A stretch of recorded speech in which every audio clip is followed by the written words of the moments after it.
Hey there, Tiffany here with Years of Years, and it's this day in Disney for June 24th. And today we're going way back to 1893 with a very special birth.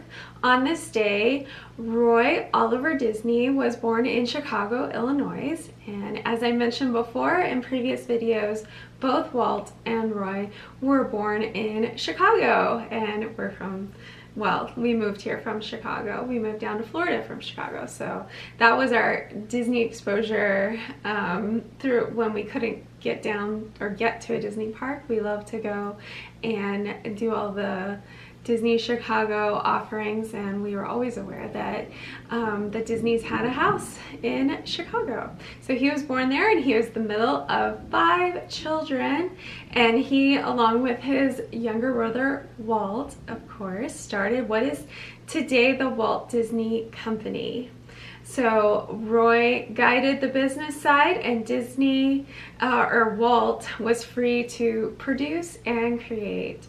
So Walt and Roy were super close. They were always, you know, very close when they were young, and played together, did everything together. And then when Roy went to war in World War I, Walt followed him out there, and there's a story about how Walt ended up going to war a little bit younger than you know, was that age that you were supposed to go, but we'll talk about that another time.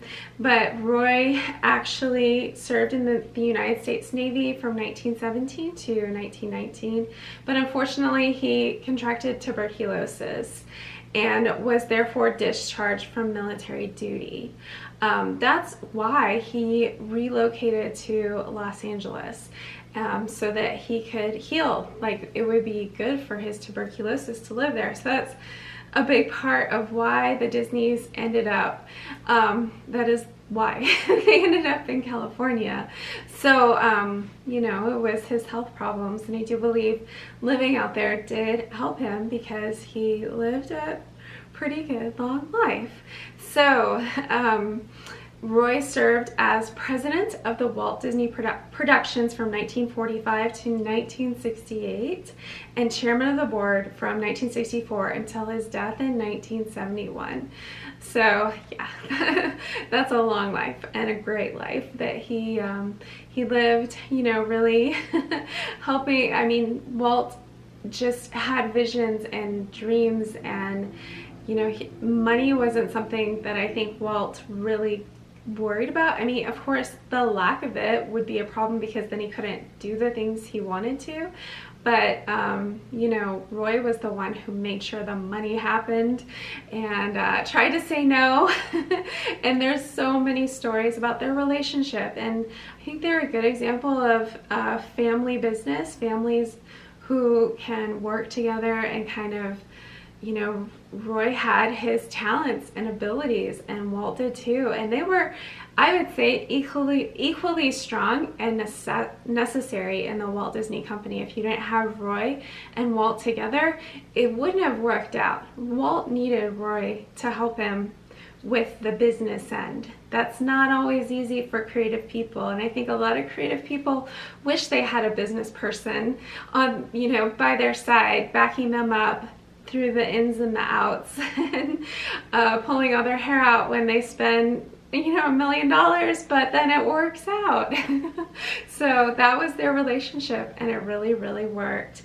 And it's what has really made the Walt Disney Company what it is. It's a big part of it, along with many other things that we've talked about. Lots of people, lots of talent, for sure. So he was a very modest man, and that's probably why maybe some of you, I'm sure most of you know who Roy is that watch this day in Disney, but if you don't, go and learn about him. I think it should be a requirement to know who Roy Disney is when you go to Walt Disney World. I think it's just hard because it's called Walt Disney World, but Roy is the reason it all happened at Disney World for sure, and kept the project going even after his brother's death. In fact, it was Roy's idea to change the name of the Florida park from simply Disney World to Walt Disney World after the death of his brother in 1966.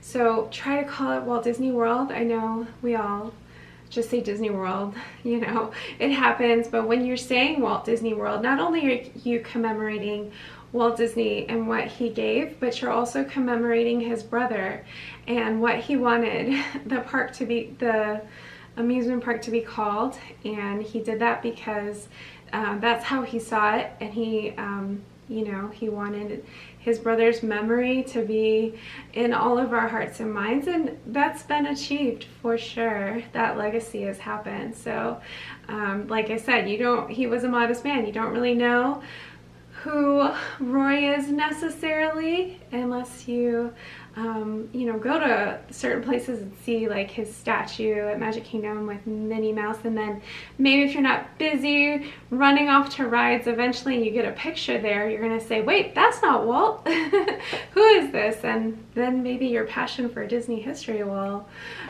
start going. But he was married, of course. His wife was Edna Francis. They married in 1925, so really not too long after his time in World War I and his healing in Los Angeles. He was kind of basically like convalescing. He was in, it wasn't technically a hospital, but a place where he could heal from the tuberculosis. And so they married and I think he wanted to be well before they got married. So they married in 1925, and Roy was the father of Roy E. Disney.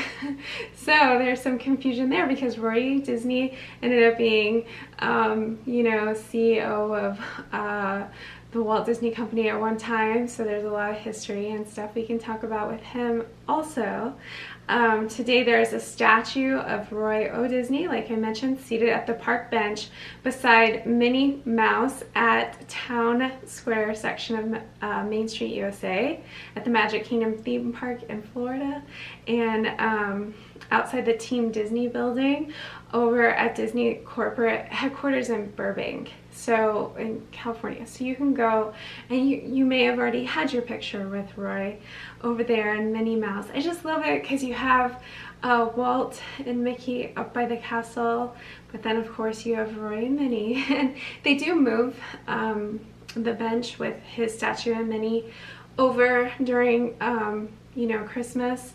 I think just Christmas, maybe Halloween too, I'm not sure if I remember correctly. Yeah, maybe they put a giant pumpkin there too. So you can still get your photo over. It's closer to the courthouse area over there, the fire station, like, yeah. So some other places that you know, you can, that really commemorate Roy O. Disney's legacy. One of the Walt Disney World Railroad locomotives was named after Roy. On June 6, 2002, his son Roy E. Disney rededicated the locomotive in his father's honor. As of 2016, this locomotive turned 100 years old, and one of the Hong Kong Disneyland Railroad locomotives is also named Roy O. Disney, and the Roy O. Disney Concert Hall, the primary performance space for the Herb Alpert School of Music at California Institute of Arts, of which Disney was a benefactor, is named after him. And then a statue, like I said, at Magic Kingdom, and then at the Hong Kong Disneyland Hotel, there's a Roy O. Disney suite. In 2014, Roy O. Disney was portrayed in the feature film Walt Before Mickey by John Heder. So he is definitely appreciated, commemorated, and we're so grateful for him. Like I said, Walt Disney World wouldn't have happened without his perseverance and those who loved Walt and his vision, moving it forward the best that they could at the time. And I'm sure the grief was really hard. I can't imagine what they all went through to make Walt Disney World happen, but there must have been some joy in it. you know, fulfilling such an amazing dream. Of course, it's not exactly what Walt wanted, but pretty amazing. I'm sure, well, I hope he's happy with the outcome.